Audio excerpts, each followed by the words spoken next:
উম্মাহ, এই উম্মার super hero তিনি, ঠিক কিনা?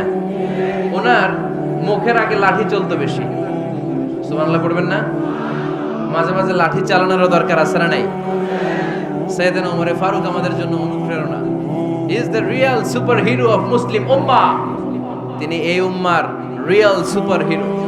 এজন্য ওনার জীবনী থেকে আমরা কিছু শিক্ষা নেওয়ার চেষ্টা করব ইনশাআল্লাহ। পড়েন সাইয়েদনা ওমরে ফারুক কিভাবে ইসলাম ধর্ম গ্রহণ করলেন, কিভাবে বিশ্বনবীর প্রাণের কলিজার টুকরা হলেন, এটা দিয়ে আমরা শুরু করি। আল্লাহ তাআলা সাইয়েদনা ওমরে ফারুকের হৃদয়ের মধ্যে 3টা ধাক্কা মেরেছেন, ঈমানের ধাক্কা। আওয়াজ করে বলতে হবে কয়টা? জোরে বলেন তো কয়টা? 3টা ঈমানি ধাক্কা। এক হচ্ছে বিশ্বনবীর দোয়ার ধাক্কা, এক কি? দোয়ার ধাক্কা। 2 হচ্ছে সূরা হাক্কা দিয়ে দিয়েছেন আল্লাহ এক ধাক্কা, সুবহানাল্লাহ পড়বেন না? 3 হচ্ছে সূরাতু তাহা দিয়ে আল্লাহ দিয়েছেন আরেকটা ধাক্কা।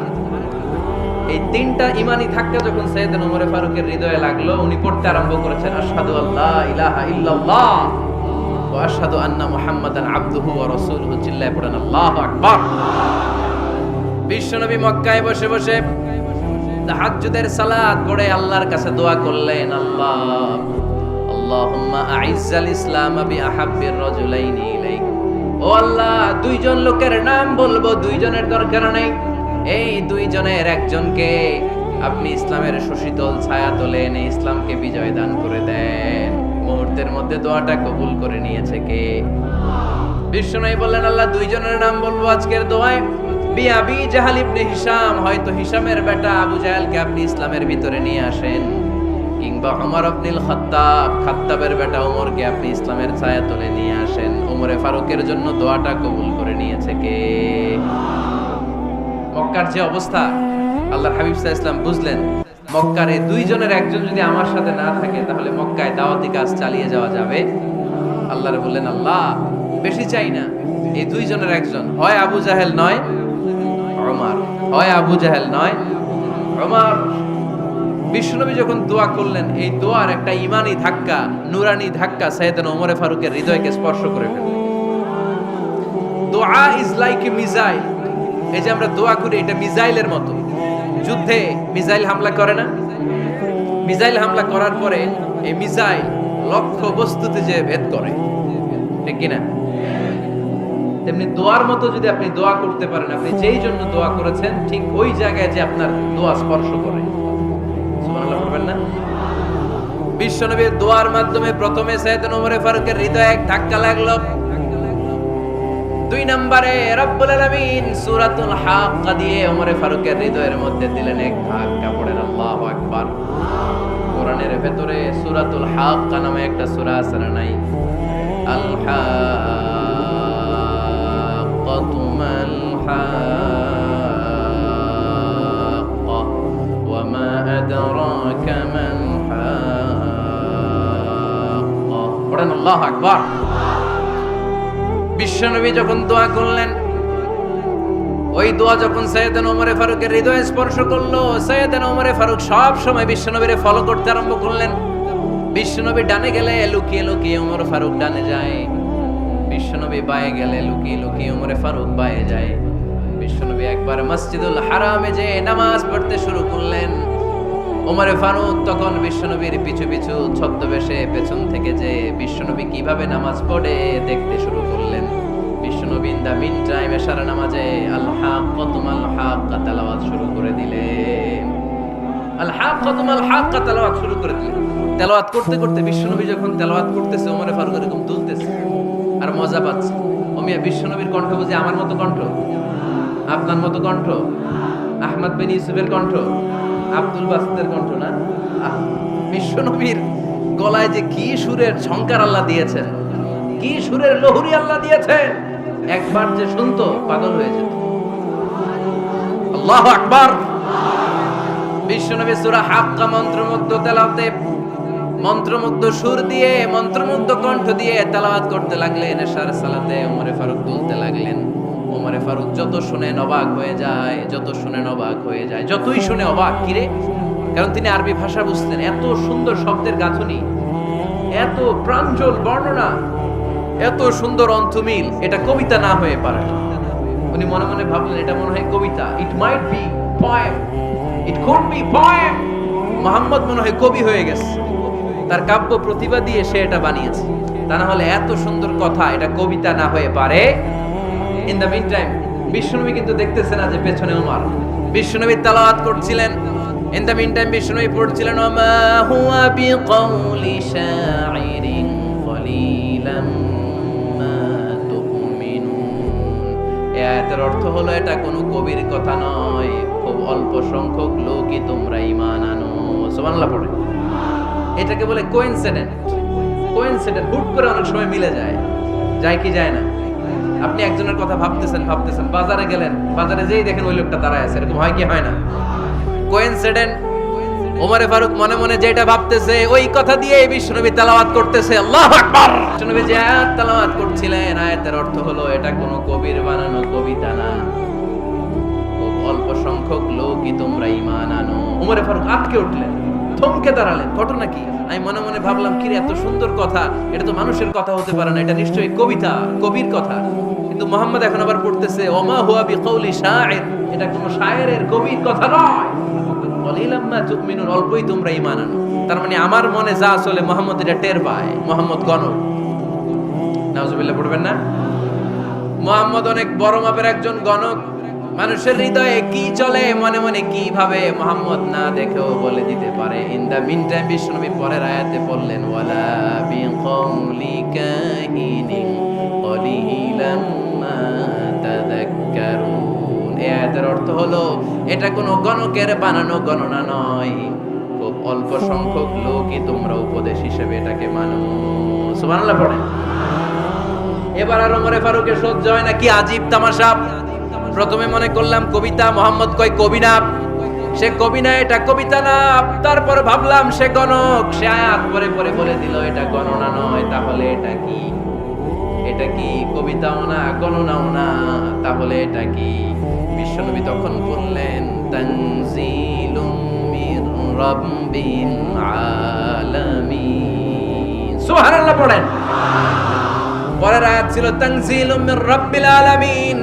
এটা দুনিয়ার কোনো কবির বানানো কবিতা না, এটা কোনো গণকের গণনা না, এটা কোনো সাহিত্যিকের বানানো সাহিত্য নয়, এটা মহাবিশ্বের পরিচালক রব্বুল আলামিনের কাছ থেকে পাঠানো কিতাব কোরআন। সূরা হাক্কার ধাক্কায় ওমরে ফারুক গাইত। প্রথমে ধাক্কাটা লাগলো যে দোয়া। বিষ্ণুবী তাহাজ্জুদে কেঁদে দোয়া করলেন, আল্লাহ হয় আবু জাহেলের দিবা নাইলে ওমরের দিবা। ওই দোয়া ওমরে ফারুকের হৃদয়ে ছোঁয়া লেগেছে। এরপরে হাক্কা, সূরাতুল হাক্কা দিয়ে দিলে এক ধাক্কা। এই ধাক্কা খেয়ে উথাল পাথাল হৃদয়ের মধ্যে, হায় রে এ কি বাণী, এ কেমন কথা, কে মুহাম্মদ? তারপরও শয়তানের ওয়াসওয়াসা আছে না নাই? আল্লাহ বলে যতই ওয়াসওয়াসা ওমরকে দেয়া হোক, আমি ওমরে ফারুককে এই মুসলিম উম্মাতের সেনাপতি বানিয়ে ছাড়বো, আমি সেনাপতি বানাবো। এবার 3 নাম্বার ডোজ। ডাক্তারের কাছে গেলে প্রথমে দেখবেন সিম্পল ডোজ দেয়, নরমাল ওষুধ, এটাতে কাজ না হলে ডোজ বাড়ায়, একেবারে কাজ না হলে অ্যান্টিবায়োটিক মারে, আছে না নাই? আল্লাহ প্রথমে দোয়ার ছোঁয়া লাগালেন, তারপর সূরা হাক্কা দিয়ে ধাক্কা মারলেন, এরপরে রব্বুল আলামিন বলেন এবার 3 নাম্বার ডোজ সূরা তহা দিয়ে আমি তোমার হৃদয়টারে উজালা বানায় দেব রে ওমর। শয়তান ওদিক দিয়ে ওয়াসওয়াসা, খেলা দুই দিক থেকে চলতেছে। আল্লাহ তাআলা হেদায়েতের রাস্তায় টানছে, শয়তান জাহান্নামের দিকে টানছে। ঘোষণা দেয়া হলো মক্কায়, মুহাম্মদের মাথা কেটে এনে দিলে এত এত স্বর্ণ মুদ্রা দেয়া হবে। ওমরে ফারুক রাজি হয়ে গেলেন, নাঙ্গা তলোয়ার নিয়ে বিশ্বনবীর মাথা কাটার জন্য ছুটলেন। নাউজুবিল্লাহ পড়বেন না? বনু জাহরা গোত্রের এক লোক বলে, আইনা ইয়া ওমর, কই যাও? মুহাম্মদের মাথা কাটতে যাই। আরে মুহাম্মদের মাথা কাটতে যাও? তোমার বোন ফাতিমা বিনতে খাত্তাব আর তোমার বোন জামাই সাঈদ কদ সাবা, এরা তো ধর্ম ত্যাগ করে ফেলছে, এটা তো আমাদের ধর্ম ত্যাগ করে মুহাম্মাদের ফলোয়ার হয়ে গেছে। আগে ওমর ঘর সামলাও, পরে মুহাম্মাদের মাথা কাটতে চেও। ওমরে ফারুক অবাক হয়ে গেলেন, তলোয়ার নিয়ে বিশ্বনবীর দিকে না যেয়ে নিজের বাড়ির দিকে চলে গেলেন। বিশ্বনবীর আপন বোন ফাতিমা বিনতে খাত্তাব, বোন জামাই সাঈদ আর খাব্বাব রাদিয়াল্লাহু তাআলা আনহু তিনজন মিলে সূরা তহা তেলাওয়াত করছিলেন। পড়েন সুবহানাল্লাহ। মক্কায় লুকিয়ে লুকিয়ে দাওয়াত হতো। খাব্বাব রাদিয়াল্লাহু তাআলা আনহু একটা চামড়ার ফলকের মধ্যে সূরা তহার কয়েকটা আয়াত এনে ওমরে ফারুকের বোন আর বোন জামাইকে শিক্ষা দিচ্ছে, ট্রেনিং দিচ্ছে। সুবহানাল্লাহ পড়েন। লুকিয়ে লুকিয়ে ওমরে ফারুক যখন ঘরে চলে আসলেন, এরা তটস্থ হয়ে গেল। সাইয়েদনা খাব্বাব বিছানার তলায় লুকিয়ে গেলেন। ওমরে ফারুক বললেন, দরজা খোলো। ফাতেমা বিনতে খাত্তাব দরজা খোলার পরে নির্মম ভাবে সাইয়েদনা ওমর রাদিয়াল্লাহু তাআলা আনহু বোনের গায়ে আঘাত শুরু করে দিল। বোন জামাইকে আহত করতে শুরু করলো আর বলতে শুরু করলো, তোরা পাগল হলি কেন? কি আছে ওই মুহাম্মাদের মধ্যে? কি জাদু নিয়ে এসেছে? সে যাই বলে লোকজন পাগল হয়ে যায়, সবাই তার উপর কালিমা পড়ে ঈমান এনে ফেলে। কি এমন জিনিস তোদের কাছে আছে যেটা দেখে মুহাম্মদকে তোরা ভালোবাসলি? কি আছে? কি পড়তেছিলি আমারে দেখা। ফাতেমা বলে, ইন্নাকা রিজসুন লা ইয়ামাসসুহু ইল্লাল মুতাহহারুন। ও আমার ভাই ওমর, তুমি নাপাক। তুমি কি? লা ইয়ামাসসুহু ইল্লাল মুতাহহারুন, পবিত্রতা অর্জন না করে এই কোরআন ধরা যায় না। সুবহানাল্লাহ পড়েন। ওমরে ফারুক গোসল করে আসলেন, কারণ ধাক্কা তো আগে কয়েকটা খাইছে। কথা বুঝেন নাই বোধহয়? প্রথমে দোয়ার ধাক্কা, পরে কোন সূরা দিয়ে ধাক্কা? ধাক্কা দিয়ে ধাক্কা। 3 নম্বরে এখন আরেকটা ধাক্কা খাবে। গোসল করে আসলেন। ফাতেমা বিনতে খাত্তাব বললেন, গোসল যখন করে এসেছেন, এই নেন। ওমরে ফারুক এবার চামড়ার কাপড়ের মধ্যে সূরা তহার প্রথম আয়াতের দিকে নজর করলেন। নজর করেই কোরআনের প্রেমে পড়ে গেলেন। পড়েন সুবহানাল্লাহ। ওমরে ফারুক পড়তে আরম্ভ করলেন, তহা মা আনজালনা আলাইকাল কুরআনা লিতাশকা ইল্লা তাযকিরাতান লিমান ইয়াখশা তানজিলাম মিম্মান খালাকাল আরদা ওয়াস সামাওয়াতিল উলা। সুবহানাল্লাহ পড়েন। উনি পড়তে আরম্ভ করলেন, তহা মা আনজালনা আলাইকাল কুরআনা লিতাশকা, এই কোরআনকে আমি তোমাদের হতভাগ্য জাতি হিসেবে দুনিয়ায় থাকার জন্য পাঠাই নাই। এটা রব্বুল আলামিনের পক্ষ থেকে এসেছে। যারা রবকে ভয় করে তাদের জন্য আছে উপদেশ। যিনি আকাশ বানিয়েছেন, জমিন বানিয়েছেন, ওই আল্লাহ তাআলা নিজেই এই কোরআন পাঠিয়েছে। আওয়াজ করে পড়তে হবে, আল্লাহু আকবার। উনি খুব ভালো আরবি জানতেন। সূরা তহা পড়ার পরে আর ধৈর্য ধারণ করতে পারে না। ওমরে ফারুক ছোট্ট বাচ্চার মতো কান্না শুরু করে দিলেন। আল্লাহু আকবার। সূরা তহাটা হাতে নিয়ে, তলোয়ারটা হাতে নিয়ে বিশ্বনবীর দিকে ছুটতে আরম্ভ করলেন। আইনা মুহাম্মদ, কোথায় মুহাম্মদ? তোমরা আমাকে মুহাম্মাদের কাছে নিয়ে চলো। বিশ্বনবী তখন সাফা পাহাড়ের পাদদেশে দারুল আরকাম ইবনে আলকামের ঘরে লুকিয়ে লুকিয়ে কোরআনের দাওয়াত দিতেন। ওমরে ফারুককে পাগলের মতো ছুটে আসতে দেখে বিশ্বনবীর চাচা হামজা ইবনে আব্দুল মুত্তালিব বলল, নবী আপনি পালান। ওই যে খাত্তাবের বেটা ওমর আপনাকে অপমান করার জন্য, আক্রমণ করার জন্য তেড়ে এসেছে। সাহাবীরা বললেন, নবী আপনি পালিয়ে যান, আমরা সামাল দেব। বিশ্বনবী বললেন, না আমি পালাবো না, বরং তোমরা সরে যাও। ওমর ইবনে আল খাত্তাবকে আমার দরবার পর্যন্ত আসতে দাও। আমার তো মনে হচ্ছে ওই যে তাহাজ্জুদের নামাজ শেষে চোখের পানি ছেড়ে যে আমি আল্লাহর কাছে দোয়া করেছি, আজকে আমার ওই দোয়াটা কবুল হতে শুরু করেছে। আমার তো মনে হচ্ছে আমার দোয়া কবুল হবে, আসতে দাও। ওমর ফারুক এসে বললেন, আশহাদু আল্লা ইলাহা ইল্লাল্লাহ ওয়া আশহাদু আন্না মুহাম্মাদান আবদুহু ওয়া রাসূলুহু। আমি সাক্ষ্য দিলাম আল্লাহ ছাড়া কোনো ইলাহ নাই, নিশ্চয় আপনি আল্লাহর প্রেরিত বান্দা এবং রাসূল। পড়েন সুবহানাল্লাহ। ওমর ফারুক যখন কালিমা শাহাদা পড়ে মুসলমান হয়ে বিশ্বনবীর হাতে হাত রাখলেন, মুসলিম সাহাবীদের মধ্যে খুশি আর আনন্দের বন্যা বয়ে গেল। মুসলিম হাতে গোনা সাহাবারা আল্লাহর প্রশংসা করলেন। বিশ্বনবী সাইয়েদনা ওমর ফারুককে জড়িয়ে ধরলেন। ওমর ফারুক এবার বিশ্বনবীরে বললেন, নবী গো, আলাসনা আলাল হক, আমরা কি সত্যের উপরে আছি নাকি আমরা ভুলের উপরে আছি? বিশ্বনবী বললেন, বালা নাহনু আলাল হক, আমরা এই সত্যের উপরে আছি। সুবহানাল্লাহ পড়েন। আলাসনা আলাল হক, নবী আমরা কি সত্যের উপরে নাই? হ্যাঁ অবশ্যই ওমর, তুমি সত্যের উপরে আছো। ওমর ফারুক বললেন, তাহলে ফাফিমাল ইখতিফা, তাহলে লুকায় লুকায় আর দাওয়াত দেব কেন? আমি তো কালিমা পড়ে ফেলছি, আসেন আমার সাথে বের হই। ফাফিমাল ইখতিফা, আর লুকায় লুকায় কেন? আসেন আমরা বাইরে বের হই। বিশ্বনবী বললেন, ওমর এটা মাক্কি জীবন, এখানে আমরা একটু গোপনে গোপনে দাওয়াত দিতে চাই। ওমরে ফারুক বলে, না, আমার দায়িত্ব, আমি একটা মিছিল দিতে চাই নবী।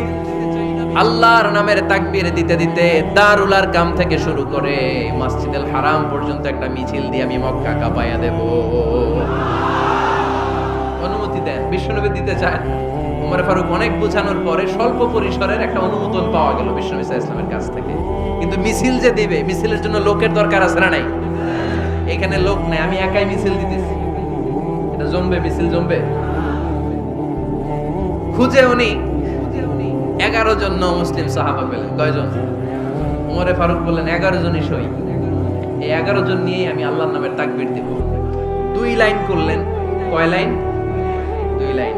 পেছনে 6 জন, আর এই লাইনের নেতা বানালেন বিশ্বনবীর চাচা হামজাকে রাদিয়াল্লাহু তাআলা আনহু। আর সামনে 5 জন, তার আগে দাঁড়ালেন উনি নিজেই। তাহলে 6 6 12। বললেন এই 2 লাইনই আমরা তাকবীর দিতে দিতে, বেশি না, এই দারুল আরকামের ঘর থেকে, আপনারা জানেন যে সাফা মারওয়া এখন যে সাই হয়, এই সাফার পাদদেশে ছিল দারুল আরকামের ঘর। উনি বলেন এখান থেকে ওই যে কাবার গিলাফ দেখা যায়, কাবার গিলাফ পর্যন্ত আমরা এই তাকবীর নিয়ে ওখানে যাব। সুবহানাল্লাহ পড়বেন না? ওখানে উনি দাঁড়িয়ে ছোট্ট একটা ভাষণ দিয়েছিলেন। উনি বলেছিলেন, মান আরাদা আন তাসকুলা উম্মু ওয়া ইয়াতামা ওয়ালাদু ওয়া তারমিলা যাওজাতুহু ফালিয়াসুদ্দানি। খেয়াল করে শুনেন, কান দুইটা খরগোশের কানের মতো খাড়া করেন। উনি এক বাক্যের একটা ভাষণ দিলেন। ভাষণ দিতে জানলে বড় ভাষণ দেয়া লাগে না। এক বাক্যের ভাষণ দিয়ে গোটা বিশ্বকে ঝাঁকুনি মারা যায়। চিল্লায় বলো ঠিক কিনা? ওমরে ফারুক এক বাক্যের একটা ছোট্ট ভাষণ দিলেন। মান আরাদা আন তাসকুলা উম্মু, কে আছো মায়ের এই মক্কায়, কে আছো মায়ের বুক খালি করতে চাও? ইয়াতামা ওয়ালাদু, কে আছো বাচ্চাগুলারে, নিজের সন্তানগুলোরে ইয়াতিম বানাতে চাও? কে আছো তারমিলা যাওজাতুহু, নিজের স্ত্রীকে বিধবা বানাতে চাও? ফালিয়া সুদ্দানি, বুকের পাটা থাকলে আমি ওমর রে থামাও। ফালিয়া সুদ্দানি, দেখি মক্কায় কার এত বড় বুকের পাটা। কে আছো মায়ের বুক খালি করতে চাও, সন্তান রে এতিম বানাতে চাও, স্ত্রীকে বিধবা বানাতে চাও? ফালিয়া সুদ্দানি, পারলে আমারে ঠেকাও। এই বলে উনি আল্লাহু আকবার, আল্লাহু আকবার, আল্লাহু আকবার বলে স্লোগান শুরু করে দিলেন। এক এক স্লোগানে মক্কার মরুজমিন থারথার করে কাঁপতে আরম্ভ করলেন। এই মিছিল মক্কার কেউ দেয় না। মিছিলের আওয়াজ শুনে আবু জাহেল বাইরিস, উতবা বাইরিস, শাইবা, ওয়ালিদ ইবনে মুগীরা সব বের হইছে। কি রে, আমার এলাকায় এত বড় স্লোগান, কার এত সাহস? বের হয়ে দেখে মিছিলের সামনে ওমর। ওমর রে দেখে দিছে এক দৌড়। কারণ ওমরে ফারুককে থামানোর মতো বাপের বেটা মক্কায় দ্বিতীয়টা কেউ ছিল না। আওয়াজ করে বলে ঠিক কিনা? ওমরে ফারুক আল্লাহু আকবার, আল্লাহু আকবার বলে স্লোগান দিতে দিতে মসজিদুল হারামের ভেতরে ঢুকে গেল। কাবার গিলাফ ধরার পরে সেদিন মিছিল থেমেছে ওই আল্লাহর নামের স্লোগান। সেদিন কেউ থামাতে পারে নাই, কিয়ামত পর্যন্ত কেউ থামাতে পারবে না। চিল্লায় বলো ঠিক কিনা?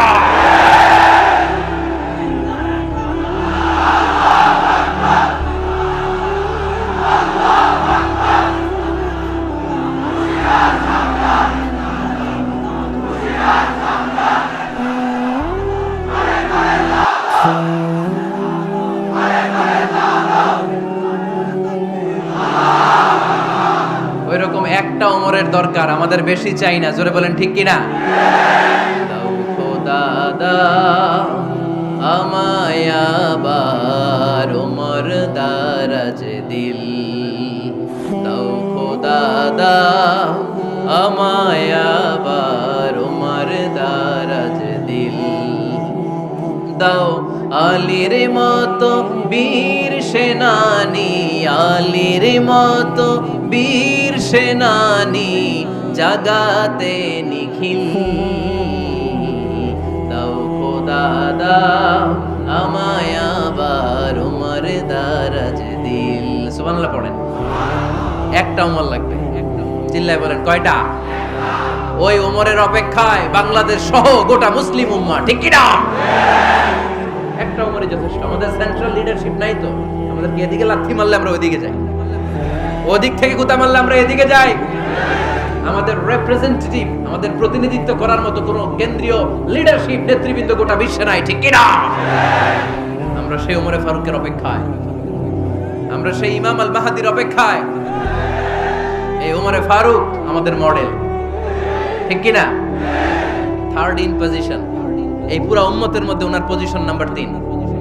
1 নাম্বার পজিশন বিশ্বনবী কার, 2 নাম্বার পজিশন কার, আবু বকর, 3 নাম্বার পজিশন কার, ওমর ফারুকের। বিশ্বনবী বলতেন লা নবিয়্যা বা'দি, লা নবিয়্যা বা'দি, আমার পরে কোনো নবী নাই, ওয়ালা রাসূলা, আমার পরে কোনো রাসূলও নাই। আমার নবীর পরে আর কোনো নবী আছে? আমার নবীর পরে আর কোনো রাসূল আছে? এই যে কাদিয়ানি যে একটা সম্প্রদায় আছে, এরা কি মুসলিম নাকি অমুসলিম? মুসলিম সম্প্রদায়ের সাথে এদের কোনো সম্পর্ক নাই। চিল্লায় বলেন ঠিক কিনা? এরা যদি মুসলমান হতে চায়, আমার নবী দ্য লাস্ট মেসেঞ্জার বিশ্বনবীকে খাতামুন নবী হিসেবে সংবাদ সম্মেলন করে গোটা বিশ্বকে জানাই দিতে হবে, তারপরে তাদেরকে আমরা মুসলিম হিসেবে স্বীকৃতি দিব। চিল্লায় বলেন ঠিক কিনা? তা না হলে তারা কোন ধর্মের এটাকে জানাই দিতে হবে। No inferiority complex, no identity crisis. Identity ক্রাইসিসে থাকা যাবে না। আপনারা কোন ধর্মের এটা জানাই দেন। আপনারা বিশ্বনবীরও শেষ নবী মানবেন না, আবার মুসলিম বলেও নিজেদেরকে ট্যাগ লাগাতে চাইবেন। সাধারণ মুসলমানরা এটা এই ধোঁকাবাজি মানে না। চিল্লায় বলেন ঠিক কিনা? আমার নবীর পরে কোনো নবী নাই, আমার রাসূলের পরে কোনো রাসূল নাই, ঠিক কিনা? আল্লাহর হাবিব বলতেন লাউ কানা বা'দি নাবিয়্যুন লাকানা উমর, তবে আমার পরে যদি নবী হওয়ার যোগ্যতা কারো থাকে, আমার ওমরের ওই যোগ্যতা আছে। সুবহানাল্লাহ পড়েন। তুমি বলেছো রাসূল দেবে না, বলনি দেবে না ওমর, বলনি দেবে না হামজা তারি, খালিদ বিজয় সমর। প্রভু তুমি বলেছো রাসূল দেবে না, বলনি দেবে না ওমর, বলনি দেবে না হামজা তারি, খালিদ বিজয় সমর। প্রভু তুমি বলেছো রাসূল দেবে না। সুবহানাল্লাহ পড়েন। এজন্য আমরা একটা ওমর চাই। কয়টা? বেশি লাগবে? নেতার মতো নেতা কয়টা লাগে? জোরে বলেন কয়টা? Enough, that's enough. Omar Farooq our super hero. ওনার সাথে বিশ্বনবী সাল্লাল্লাহু আলাইহি ওয়াসাল্লামের মুসাহারার সম্পর্ক ছিল। ওমর ফারুক যে বিশ্বনবীর শ্বশুর, এটা অনেকে জানেই না। ওমর ফারুক রাদিয়াল্লাহু তাআলা আনহু বিশ্বনবীর শ্বশুর ছিলেন। এটা আজকে নতুন শুনছেন। কে কে হাত তোলেন? দেখছেন হুজুর? সঠিক বলছি না আমি? অনেকে আমরা জানি না। মাশাআল্লাহ, জানতে লজ্জা নাই, শিখতে লজ্জা নাই। লজ্জা হচ্ছে অজ্ঞতায় আর মূর্খতায়, ঠিক কি না? আমরা শিখতে রাজি আছি। যে কথা বলে আমরা তার ছাত্র। আমার আগে হুজুর কথা বলতেছিলেন, আমরা ছিলাম ছাত্র। এখন আমি কথা বলতেছি, এখন আমরা সবাই হয়ে গেছি ছাত্র, ঠিক কি না? যিনি বলেন তিনি শিক্ষক, বাকিরা আমরা ছাত্র, ঠিক কি না? 4 খলিফার 2 খলিফা, ইসলামের 4 খলিফার 2 খলিফা বিশ্বনবীর মেয়ের জামাই, আর বাকি 2 খলিফা বিশ্বনবীর শ্বশুর। সুবহানাল্লাহ পড়েন। সাইয়েদনা আলী রাদিয়াল্লাহু তাআলা আনহু, সাইয়েদনা উসমান যুন নূরাইন বিশ্বনবীর মেয়ের জামাই। উসমান রাদিয়াল্লাহু তাআলা আনহুর কাছে বিশ্বনবী 2 মেয়েকে বিয়ে দিয়েছিলেন। একজন মারা যাওয়ার পরে আরেকজন। বিশ্বনবী বলেছেন এরপরে আরেকটা থাকলে ওইটারও বিয়ে দিবেন। সুবহানাল্লাহ পড়বেন না?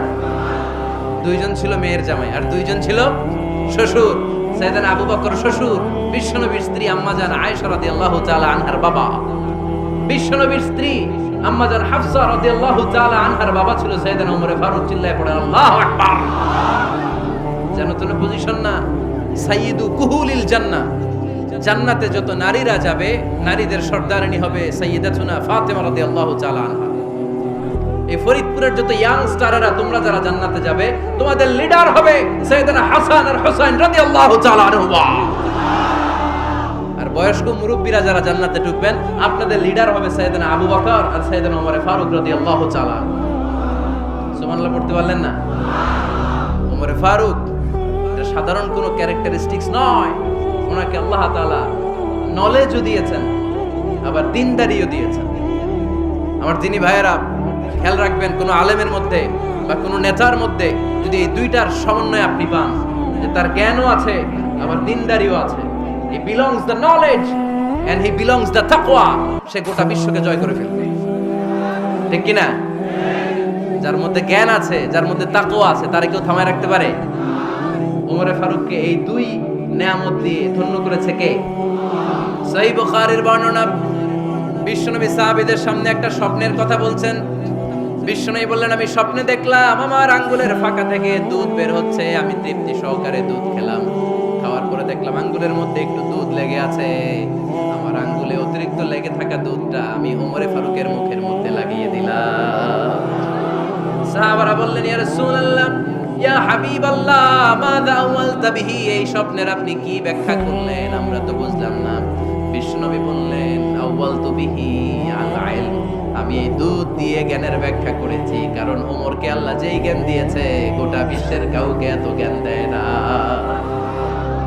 এজন্য স্বপ্নে যদি কেউ দেখেন যে আপনি দুধ খাচ্ছেন, তার মানে আল্লাহ তাআলা আপনার জ্ঞান বাড়ায় দিবেন। ওমরে ফারুককে দুধ খেয়ে অতিরিক্ত দুধের অংশটা বিশ্বনবী আবু বকর রাদিয়াল্লাহু তাআলা আনহুর মুখে দেন নাই, সাইয়েদনা উসমানের মুখে দেন নাই, আলী রাদিয়াল্লাহু তাআলা আনহুর মুখে দেন নাই।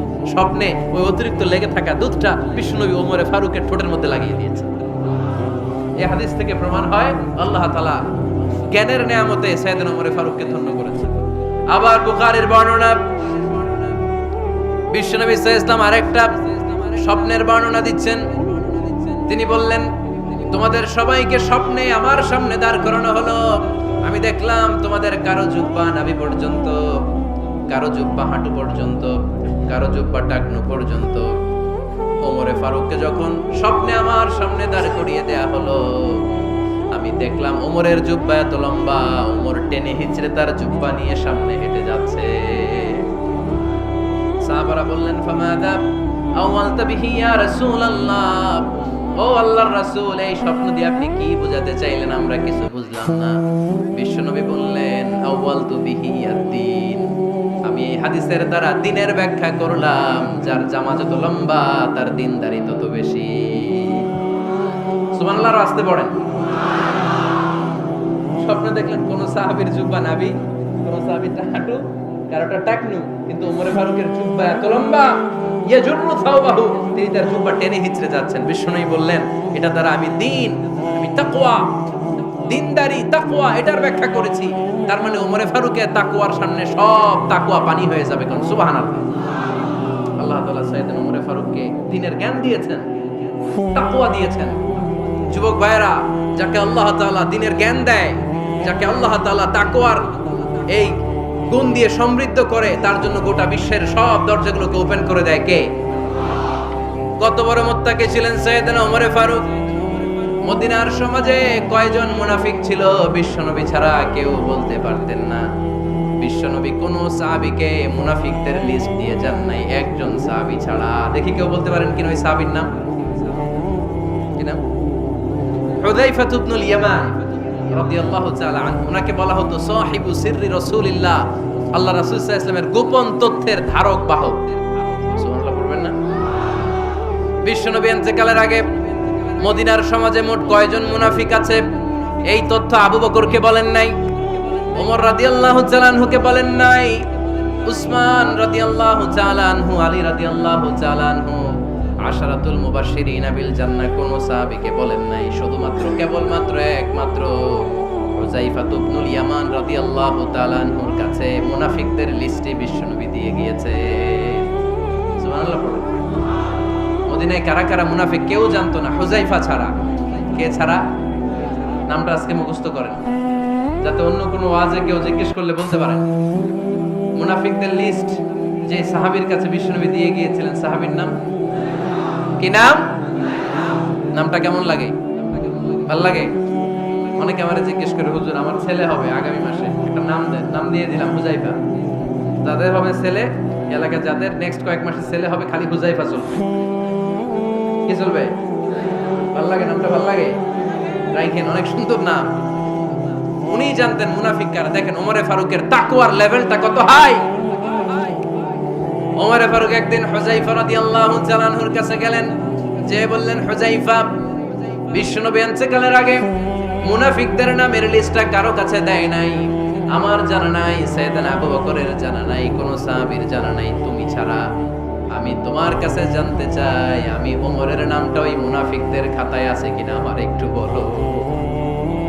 আমার ওমরের নামটা ওই মুনাফিকদের লিস্টিতে একটু আছে কিনা, নামটা একটু বলো। যদি থাকে আমি ভালো হয়ে যাব, আমি নেফাকে দূর করে পাক্কা মুমিন হতে চাই। আমার নাম যদি মুনাফিকের লিস্টে থাকে আমি তো শেষ।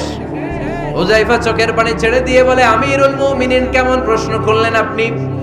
আপনি বিশ্বনবীর শ্বশুর, এই উম্মতে আপনার পজিশন 3 নাম্বার। আপনারে মুনাফিকরা ভয় পায়, শয়তান আপনারে ভয় পায়।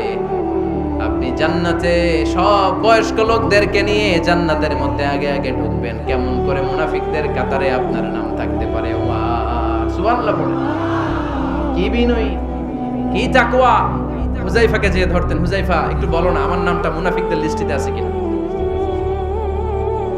ওমরে ফারুকের যদি এই টেনশন থাকে যে আমি মুনাফিক হয়ে গেলাম কিনা, আমাদের এই টেনশন থাকার দরকার আছে না নাই? হ্যাঁ, যেন সব সময় আল্লাহর কাছে দোয়া করতে হবে, আল্লাহ তুমি নেফাকি থেকে আমাদেরকে বাঁচাও। আরো জোরে পড়েন আমিন। ওমরে ফারুক রাদিয়াল্লাহু তাআলা আমাদের সুপার হিরো, আমাদের সবাই বলেন আমাদের। উনি কত বড় সুপার হিরো শুনেন। উনি জুমার খুতবা দিচ্ছেন। কি দিচ্ছেন? মসজিদে নববীতে খুতবার মাঝখানে হঠাৎ বললেন, ইয়া সারিয়াতাল জাবাল, ইয়া সারিয়াত ইবনে জানিমিল জাবাল। এই কথা বলেই আবার খুতবা দিতে শুরু করলেন। ওনার এই ইয়া সারিয়াত ইবনে জানিমিল জাবালের সাথে আগের কথারও কোনো মিল নাই, পরের কথারও কোনো মিল নাই। জুমার নামাজের পর মুসল্লি সাহাবারা ধরলেন, বললেন, ইয়া আমিরাল মুমিনিন। খুতবার মাঝখানে হঠাৎ করে ইয়া সারিয়াত ইবনে জালিমিল জাবাল বলে আপনি চিৎকার করলেন কেন? আপনার এই বাক্যের সাথে আপনার খুতবার আগের বাক্যের কোনো মিল নাই, আপনার খুতবার পরের বাক্যেরও কোনো মিল নাই। এই কথা আপনি কারে বললেন, কারে উদ্দেশ্য করে বললেন? এই কথার তাৎপর্য কি আমাদেরকে বুঝিয়ে বলে।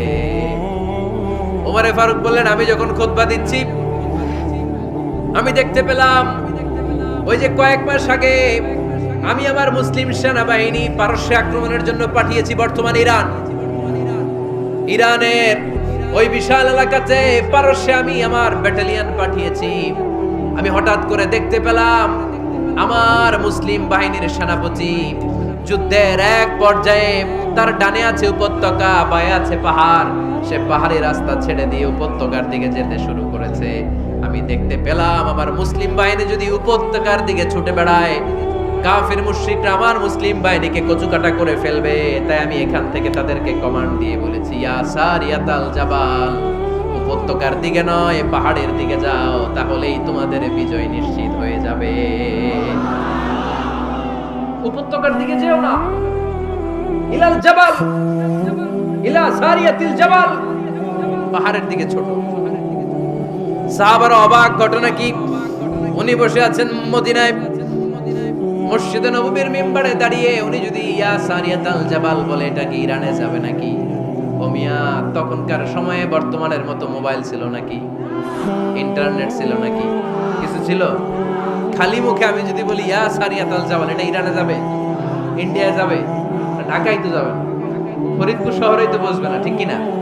কিন্তু এটা আমিরুল মুমিনিন বিশ্বাসী সাহাবারা বিশ্বাস করে নিল। কিছু মুনাফিক ছিল, এরা কয় না ঝামেলাস, এটা তো সম্ভব না। এক কাজ করি, এই সেনাপতি যখন বিজয়ী বেশে মদিনায় ফিরে আসবে আর আমরা ধরব।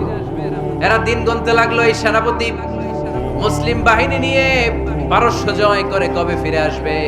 এই মুনাফিকের দলগুলো কখনো সেনাবাহিনীকে অভ্যর্থনা জানাতে যেত না, কিন্তু এইবার সবার আগে মদিনার উপকণ্ঠে যে সেনাপতিদেরকে অভ্যর্থনা জানানোর জন্য ফুল নিয়ে রেডি, ফুল নিয়ে দাঁড়ায়।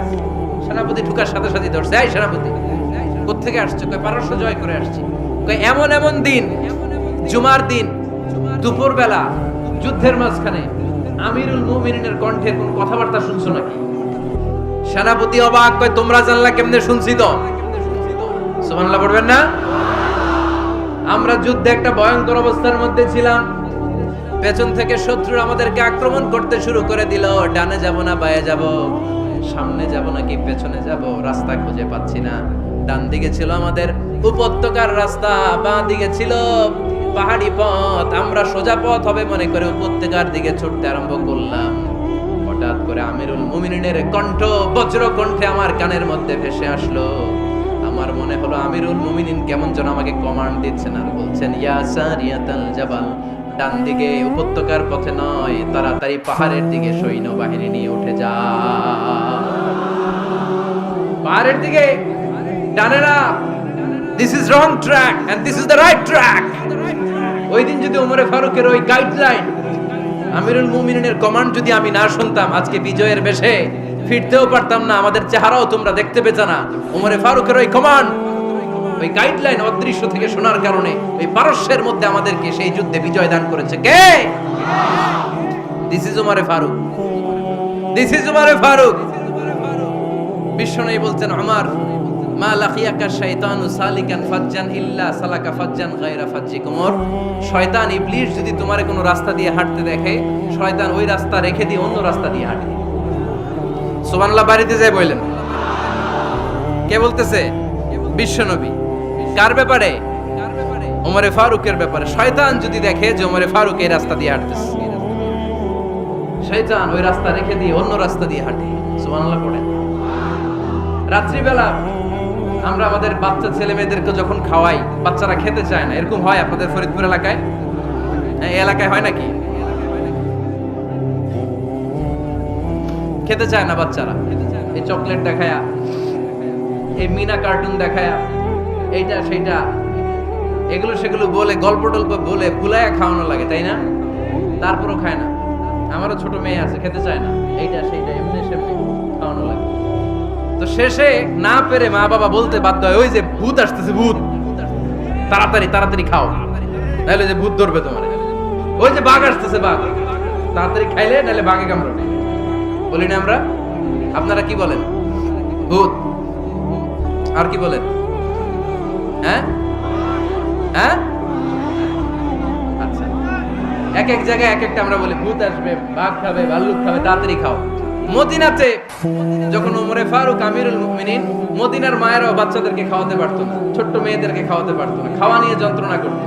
বাচ্চারা যখন মদিনায় খেতে চাইতো না রাত্রি বেলায়, মদিনার মায়েরা বলতো, তাড়াতাড়ি খাও, হা হুয়া ইয়াতি উমর, হা হুয়া ইয়াতি উমর, তাড়াতাড়ি খা, নাইলে ওই যে ওমর আসতেছে, Omar. This is our super hero সাইয়েদনা ওমর ফারুক রাদিয়াল্লাহু তাআলা। শুধু শয়তানি ভয় পেত না, মুনাফিকরাও ভয় পেত, জমের মতো ভয়। শুধু তাই না, আমাদের আম্মাজান বিষ্ণু ইসা ইসলামের স্ত্রীরাও ওমর ফারুককে ভয় পেতেন। সুবহানাল্লাহ কইবেন না? মাঝে মাঝে বিষ্ণু ইসা ইসলামের সাথে আম্মাজান আয়েশার ঝগড়া হতো, হতো না? আপনাদের ফ্যামিলিতে ঝগড়া হয়? হয় না? হয় না? কার কার দেখি করে আল্লাহ, অনেক আল্লাহর ওলি আছে তো এই জায়গায়। ঝগড়া হয় না? কি কথা কয়, ঝগড়া হয় না বলে? বিশ্বনবীর ফ্যামিলিতে ঝগড়া হয়, আপনার ফ্যামিলিতে হয় না? মিষ্টি ঝগড়া। আর ও বিয়েই করে নাই।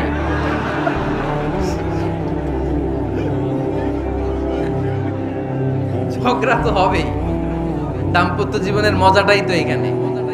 কখনো ঝগড়া, কখনো আনন্দ, একটু বৃষ্টি, একটু রোদ, একটু হাসি, একটু কান্না, ভালো লাগা, ভালোবাসা শেয়ার করে নেয়া, মিলেমিশে একাকার হয়ে যাওয়া, ঠিক কিনা?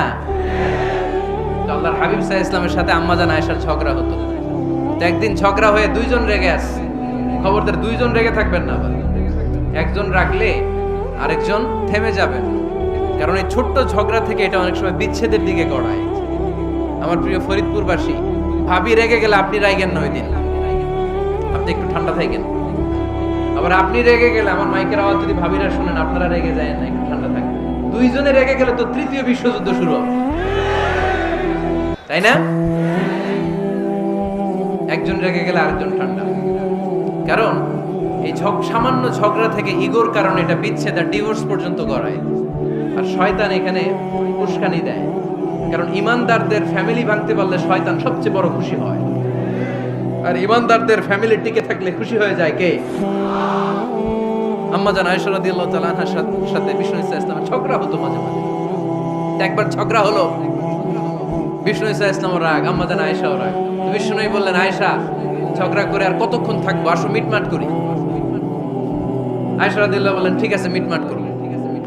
তো বিষ্ণু ইসা ইসলাম বললেন, মিটমাটের জন্য কারে ডাকবো? ওমর রে ডাকি। কয় না, ওমর রে না, ওমর গালিজ, ওমর অনেক রাগে, আমার ডর লাগে।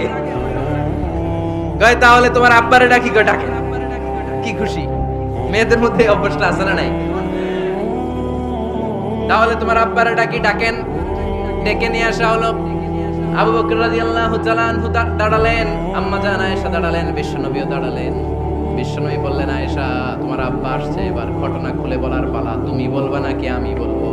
আম্মা জান আয়েশা বললেন, আপনি বলেন, তবে ওয়ালা তাকুল ইল্লা হাক্কান, যেটা ঘটছে ওইটাই বললেন, মিথ্যা কথা কইেন না। আবু বকর রাদিয়াল্লাহু তাআলা আনহু রেগে মেগে আগুন, কি এই কথা তুমি কেমন করে বলো? বিশ্বনবীকে মিথ্যা কথা কখনো বলবে? রেগে মেগে দিলেন মেয়ের গালে এক চড়। বানিয়ে বলতেছি না, মুসনাদ আহমদ ইবনে হাম্বলের হাদিস। বাবার হাতের থাপ্পড়কে আম্মা জান আয়েশা উল্টে বললেন। সাইয়েদনা আবু বকর রাগে গড়গড় করছেন, আবার মারার জন্য তেড়ে গেলেন। এবার বাঁচার জন্য আম্মা জান আয়েশা বিশ্বনবীর পিছনে যে আশ্রয় নিলেন, বিশ্বনবী বাঁচানোর জন্য দুই হাত মেলে দাঁড়িয়ে গেলেন। পড়েন সুবহানাল্লাহ।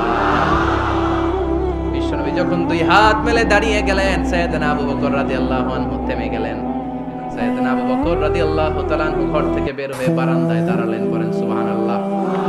এবার বিশ্বনবী আম্মা জান আয়েশার কাছে যেয়ে বলেন, ইয়া আয়েশা কাইফা রাআইতিনি আনকাসতুকি মিনার রাজুল, দেখছো কেমনে বাঁচাইলাম?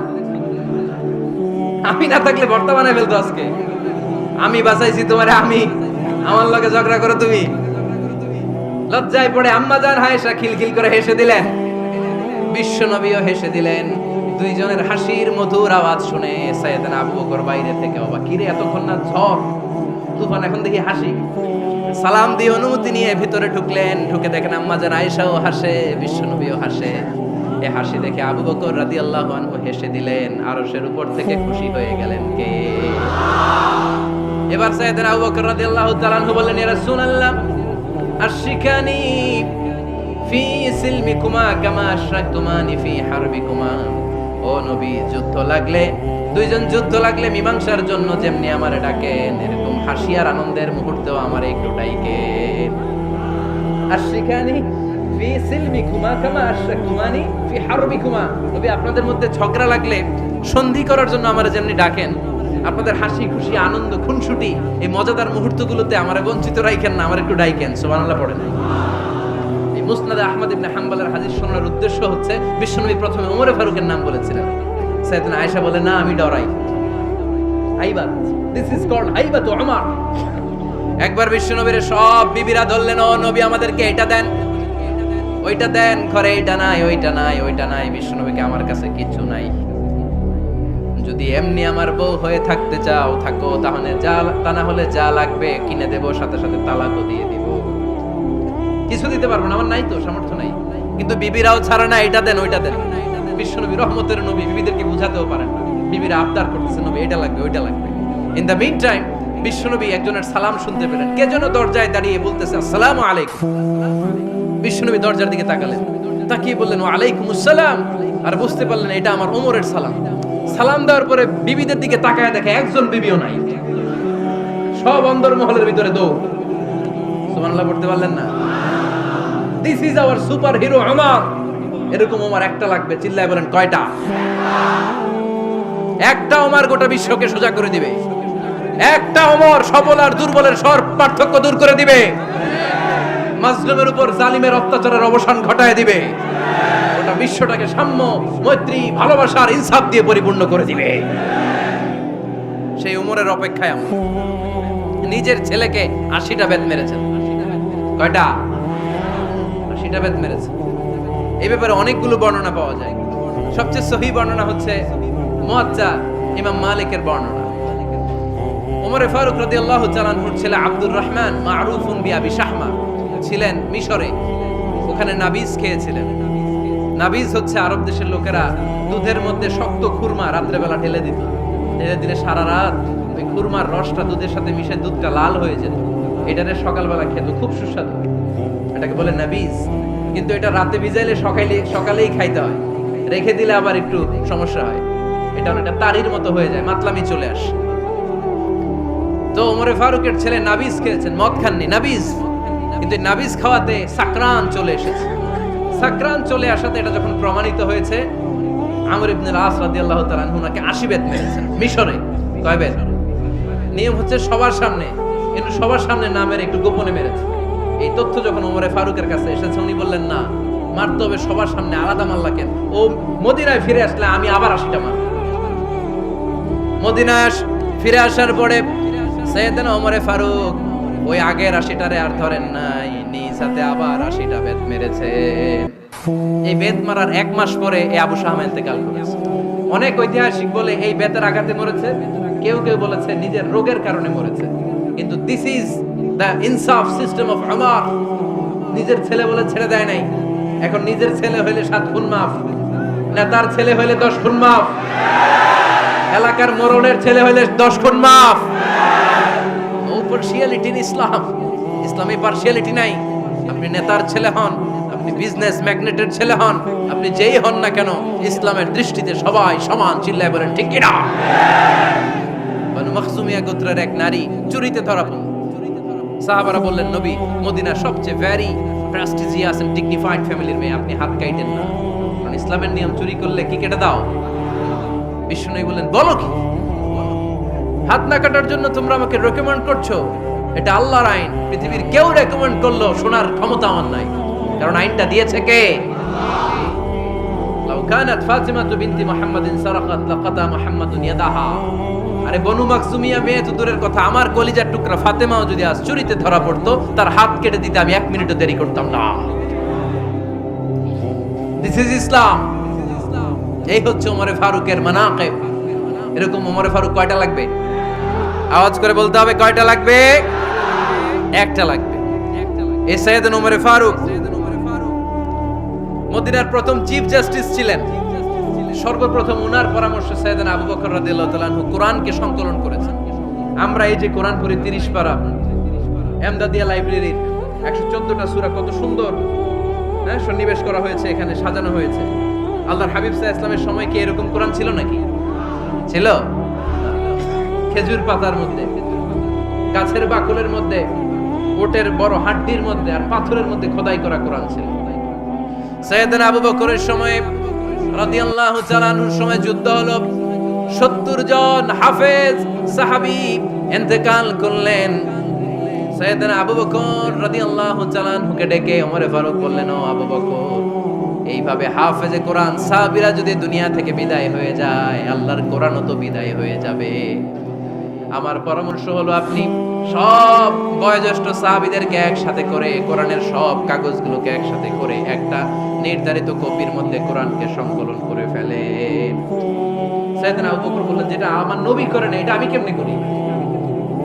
কিন্তু ওমরে ফারুক নাচরবান্দা বলে না, এটা করলে কোনো খারাপ হবে না, ভালোই হবে। মুসলিম উম্মার জন্য এক জায়গায় কোরআন সন্নিবেশিত থাকবে, আপনি করেন। সাইয়েদনা আবু বকর রাজি হয় না, ওমরে ফারুকও ছাড়ে না। ওমরে ফারুক বলতে বলতে বলতে বলতে এমন ভাবে সাইয়েদনা আবু বকর রাদিয়াল্লাহু তাআলা আনহুকে ধরলেন, সব শেষে সাইয়েদনা আবু বকর ওমরে ফারুকের কথায় কোরআন সংকলনে রাজি হয়ে গেলেন। পড়েন সুবহানাল্লাহ। উনি বললেন, ওমর যখন আমাকে বারবার বুঝাতে লাগলো, আল্লাহ তাআলা আমার হৃদয়টা ওমরের কথা শোনার জন্য খুলে দিলেন। আল্লাহ তাআলা কেমন যেন আমাকে ইলহাম করলেন, আবু বকর করো, এই কাজের মধ্য দিয়ে আমি আমার কোরআনকে গোটা বিশ্বে জীবিত রেখে দেব। This is Omar. এই যে আমরা হিজরি সনের যে আমরা গণনা করি, এই হিজরি সনের প্রবর্তক হচ্ছে সাইয়েদনা ওমরে ফারুক। সুবহানাল্লাহ নাই? আপনাদের মনোযোগ আছে না গেছে? কই ঘুমায় গেলেন মনে হয়? তাকবীর দেন তো একজন আওয়াজ করে।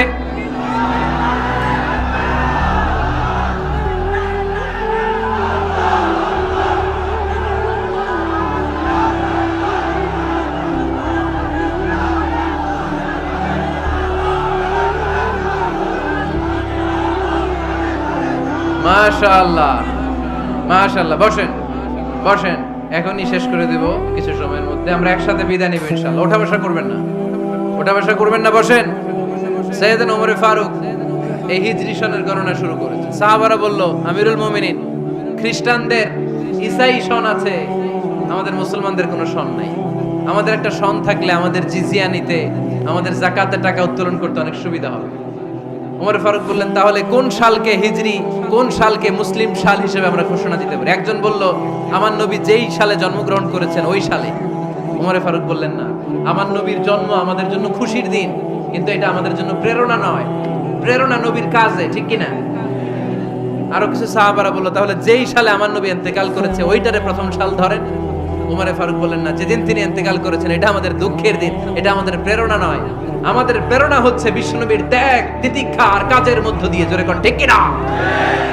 উমরে ফারুক বললেন, যেদিন বিশ্বনবী ইসলাম রক্ষায় নিজের মাতৃভূমি ছেড়ে মক্কা থেকে মদিনায় গিয়েছেন, ওই দিনটাকে হিজরি প্রথম দিন ধরে আমরা হিজরি সাল গণনা করে শুরু করে দেব। ওইটাই হচ্ছে হিজরি সন। সেখান থেকে হিজরি সনের প্রবর্তন করেছেন সাইয়েদনা ওমরে ফারুক রাদিয়াল্লাহু তাআলা আনহু। এই যে স্টেট গভর্নমেন্ট, এই যে প্রিজন, জেলখানা, ক্যান্টনমেন্ট, সচিবালয়, গণভবন, বঙ্গভবন, মুক্তিযোদ্ধাদের ভাতা, রাষ্ট্রীয় ভাতা, এই সব নিয়ম কানুন সাইয়েদনা ওমরে ফারুক তার রাষ্ট্রীয় আমলে তিনি নিজে করেছেন। চিল্লায় পড়েন আল্লাহু আকবার। মুসলমানদের আলাদা কারেন্সি, নিজস্ব মুদ্রা ব্যবস্থা নিজে চালু করেছেন। সৈনিকদের মধ্যে যারা বিবাহিত, প্রতি 6 মাস অন্তর অন্তর 1 মাসের ছুটি কাটাতে তারা ফিরে আসবে, সাইয়েদনা ওমরে ফারুক চালু করেছেন। চিল্লায় আওয়াজ করে পড়েন আল্লাহু আকবার। এই যে আমরা 20 রাকাত সালাতুত তারাবি পড়ি রমাদানে, পড়েন না আপনারা? এটা সাইয়েদনা ওমরে ফারুক চালু করেছেন। সুবহানাল্লাহ পড়তে পারলেন না? কোরআনে মোট 22টা আয়াত আছে যেখানে সাহাবারা ইনডিসিশনে ভুগছিলেন। বিশ্বনবীর মত একটা, ওমরে ফারুকের মত আর একটা।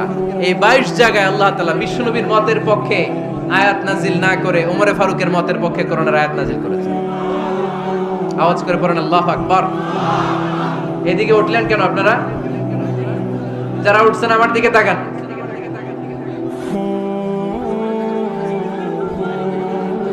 কিছু ভিতরে ঢুকতেছে, কিছু বাইরেতেছে না?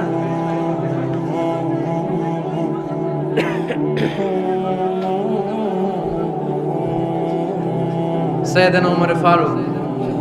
আমরা সাহাবীদের জীবন চরিত পড়তে চাই না, কত যে অনুপ্রেরণামূলক দৃষ্টান্ত সাইয়েদনা ওমর ফারুক আমাদের জন্য রেখে গিয়েছে।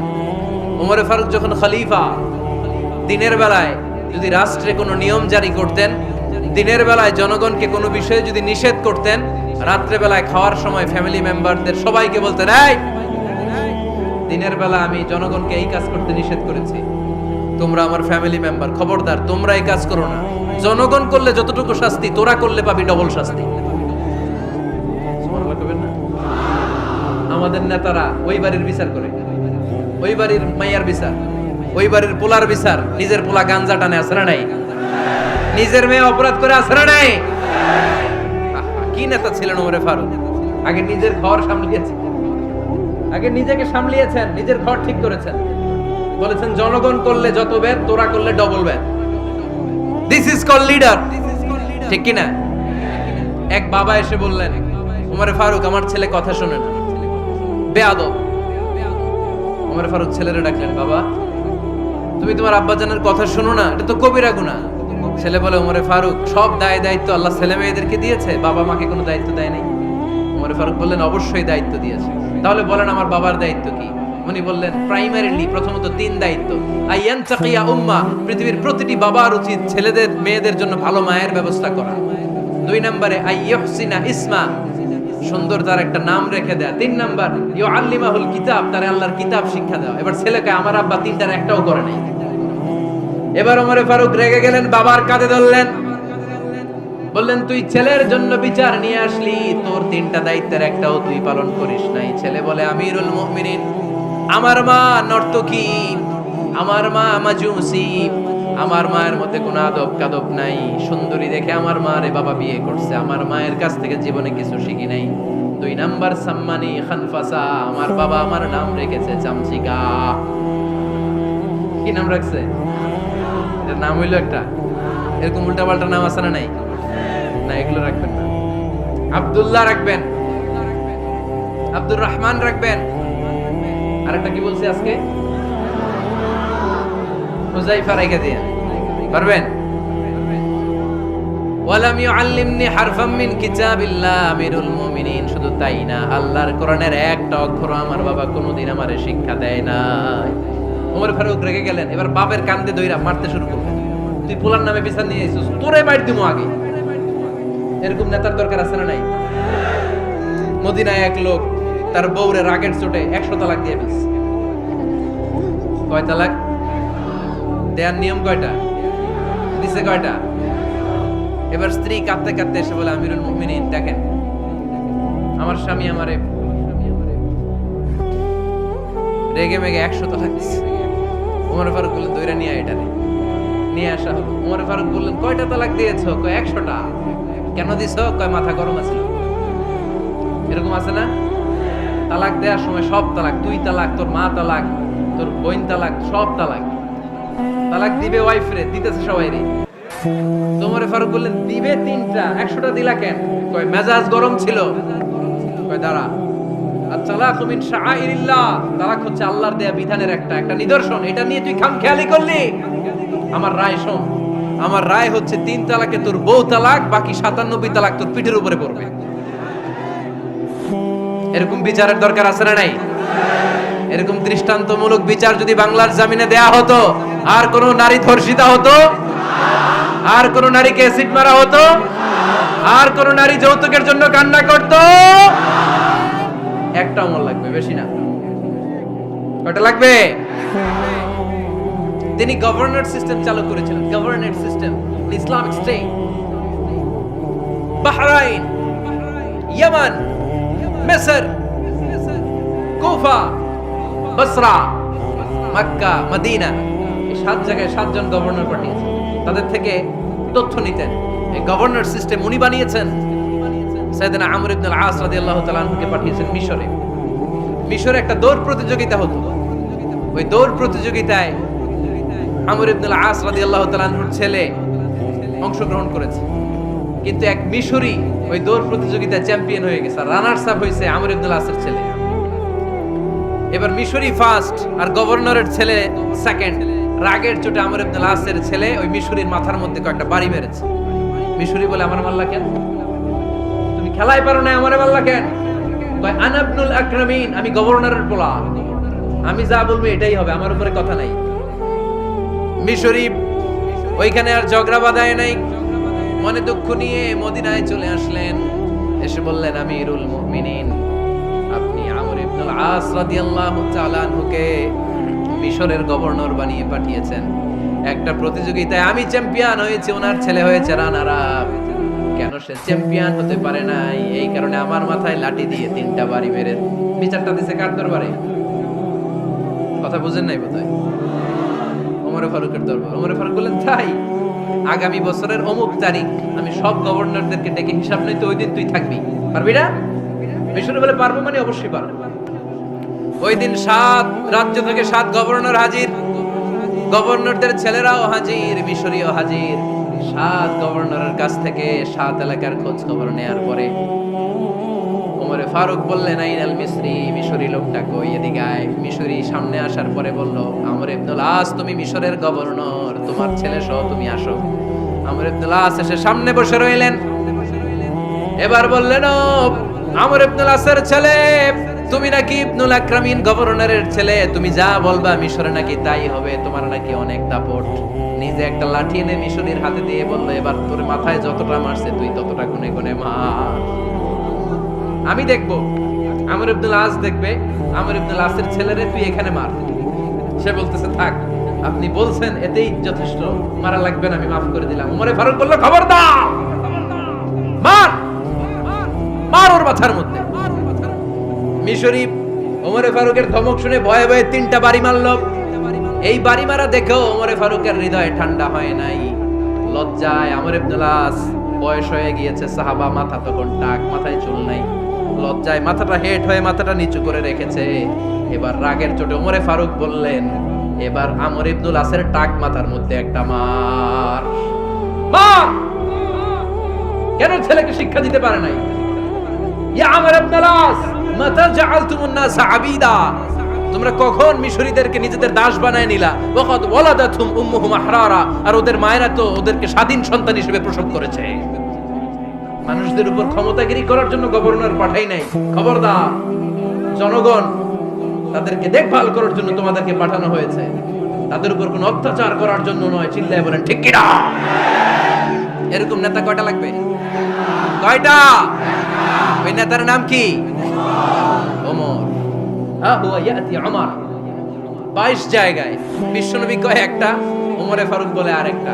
আল্লাহ বলে বিশ্বনবী আপনার পক্ষে আমি আয়াত নাজিল করতে পারলাম না, আমি ওমরের পক্ষে নাজিল করে দিলাম।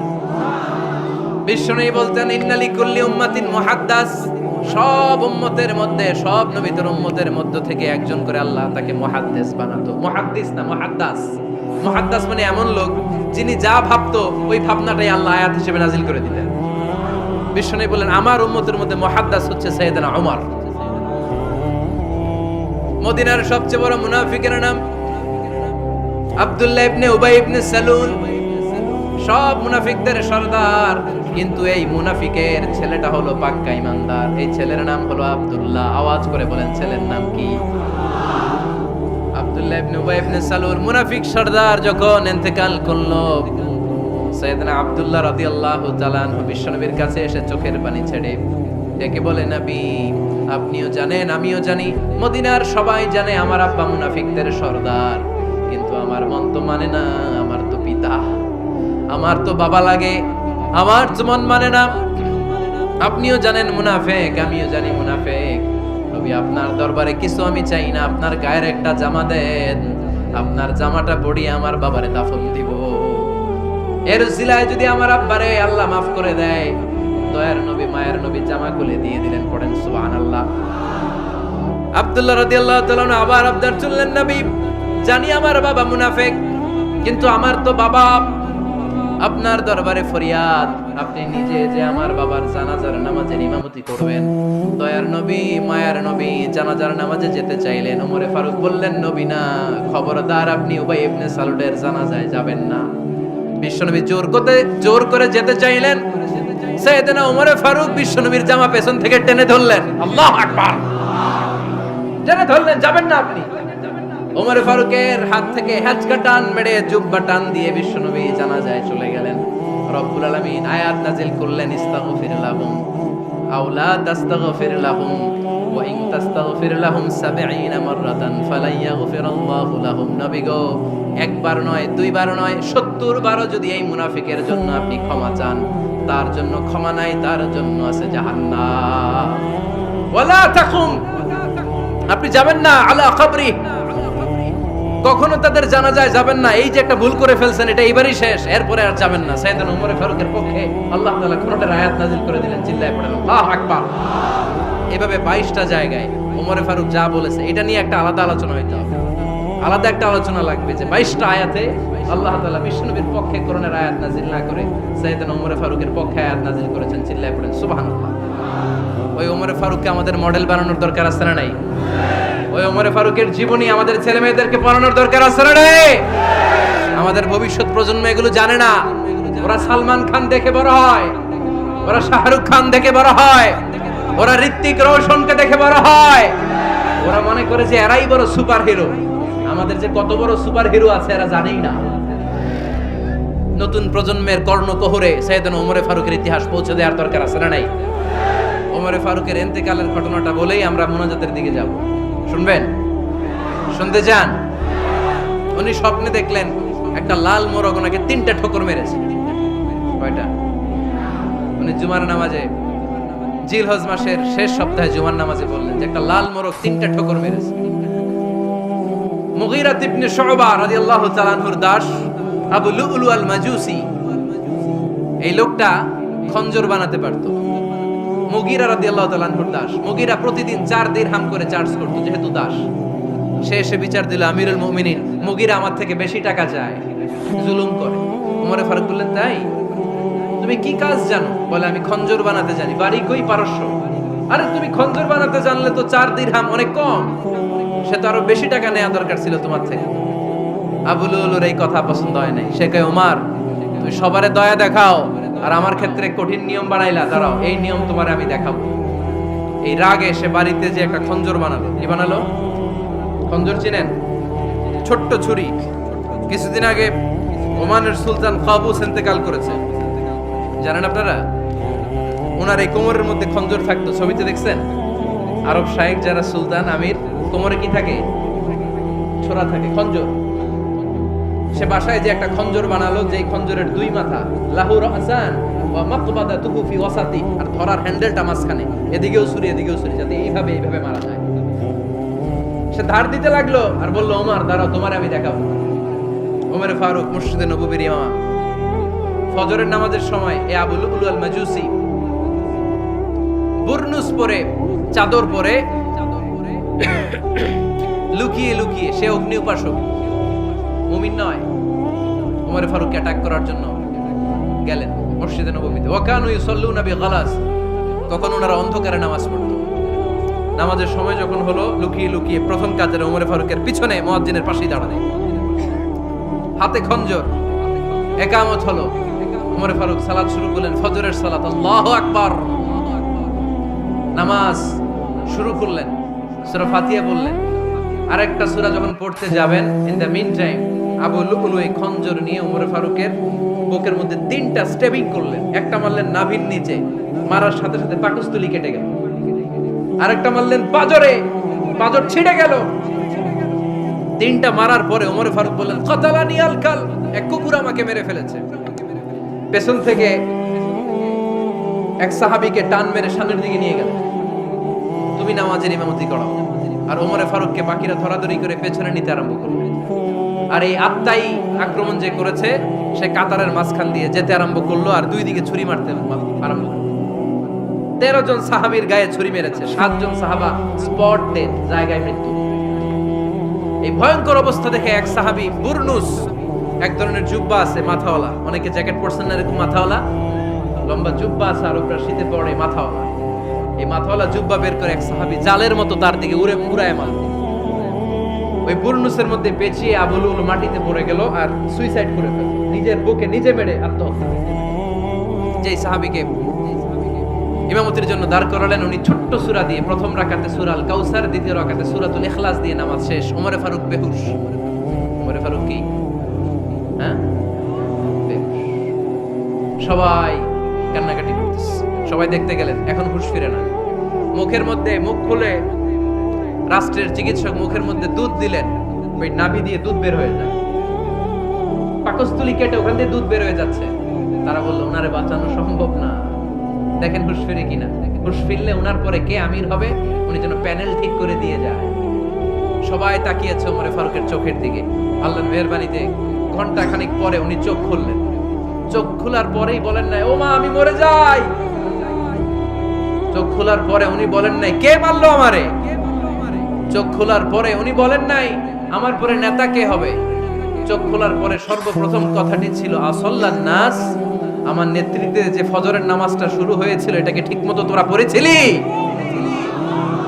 আমার নেতৃত্বে যে ফজরের জামাত শুরু হয়েছিল, সেটা ঠিকঠাক মতো সমাপ্ত হয়েছিল কিনা আগে বল। আসল্লান নাস, নামাজটা হয়েছে কিনা বল। সুবহানাল্লাহ বলতে পারলেন না? This is Omar, hour super hero. নেতা অনেকগুলো লাগে না, এরকম নেতা একটাই যথেষ্ট, যে গোটা বিশ্বকে কাঁপায় দিতে পারে। চিল্লায় বলো ঠিক কিনা? আমরা চাই আমাদের ছেলেগুলো ওমর ফারুকের মতো বড় হোক। আমরা চাই আমাদের ছেলে মেয়েগুলো খাব্বাব, খুবাইব, সাইয়েদনা আলী, উসমান, আবু বকর রাদিয়াল্লাহু তাআলা আনহুর অনুসরণে বড় হোক, ঠিক কিনা? আমরা একটা ওমর চাই, যিনি আমাদেরকে সালাতের শিক্ষা দিয়ে গিয়েছেন, ইন্তেকালের আগে বলেছেন সাল্লান নাস। এজন্য আমরা যেন নামাজ কখনো নষ্ট না করি। আল্লাহর জমিনে দ্বীন বাস্তবায়ন আসাদ্দুহুম ফি আমরিল্লাহি ওমর রাদিয়াল্লাহু তাআলার মতো এত কঠোর কেউ ছিলেন না। তাই দ্বীন বাস্তবায়নে আমরা যেন কাউরে ছাড় না দেই। সবার আগে আল্লাহর দ্বীন, সবার আগে আল্লাহর কোরআন, সবার আগে আমার ইসলাম, ঠিক কিনা? চাইলেই কেউ এদেশ থেকে ইসলামরে মিটাই দিতে পারবে না। যে দেশে আল্লাহু আকবার ধ্বনির সাথে সাথে সূর্য উঠে যায়, আল্লাহু আকবার ধ্বনির সাথে সাথে সূর্য ডুবে যায়, সে দেশে আর কিছু থাকবে না থাক, আমার ইসলাম থাকবেই। আর কিছু থাকবে না থাক, আমার কোরআন থাকবেই। সে ইসলামের সাথে থাকতে রাজি আছেন তো? কোরআনের সাথে থাকতে রাজি আছেন তো?